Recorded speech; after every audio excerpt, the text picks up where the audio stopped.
ஒரு நாட்டுல ஒரு பெரிய போர் வந்துச்சு. அப்ப அந்த நாட்டுல இந்த பவர்ஃபுல்லான தலைமை இல்லாம போனதுனால ஒரு பச்சை புள்ள கையில தான் அந்த பொறுப்பு இருந்துச்சு. அதனால அந்த நாட்டுல இருந்த அந்த பெருந்தலைகள்லாம் ரொம்ப பயந்துகிட்டு இருந்தாங்களாம். அந்த சின்ன பையன் அந்த நாட்டோட படையை நடத்துற பொறுப்பை ஏத்துக்கிட்டு போர்க்களம் போலாம்னு சொன்னானா. அப்ப அந்த பெருந்தலைகள்லாம், எப்பா நீயே சின்ன பையன், இது பெரிய போர்க்களம்பா, அங்க பவர்ஃபுல்லான நிறைய எதிரிகள்லாம் இருப்பாங்கப்பா, களத்துல அவங்களை சந்திக்கிறதெல்லாம் சாதாரணமான விஷயம் இல்லப்பா, சொன்னா கேளுப்பா, இது விளையாட்டு இல்ல, நீ பாட்டுக்கு குடுகுடுன்னு ஓடி விளையாடிட்டு திரும்ப குடுகுடுன்னு வீட்டுக்கு ஓடி வர்றதுக்கு, போர்னா படையை நடத்தணும், அதை விட முக்கியம் அத்தனை எதிரிகளையும் சமாளிச்சு போர்ல தாக்கு பிடிக்கணும், அதுக்கு மேல முக்கியம் அந்த போர்ல ஜெயிக்கணும், உனக்கு யாரோ கூட்டோ துணையோ இல்லாம நீ எப்படிப்பா அந்த போரை நடத்துவ, எப்படி ஜெயிப்ப அப்படின்னு எல்லா பெருந்தலைகளையும் கேட்டப்போ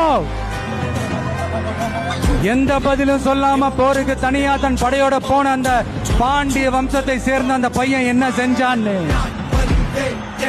சங்க இலக்கியத்துல ரொம்ப நல்லா தெளிவா சொல்லியிருக்காங்க. படிக்காதவங்க படிச்சு தெரிஞ்சுக்கங்க, இல்லைன்னா படிச்சவங்க கிட்ட கேட்டு தெரிஞ்சுக்கங்க.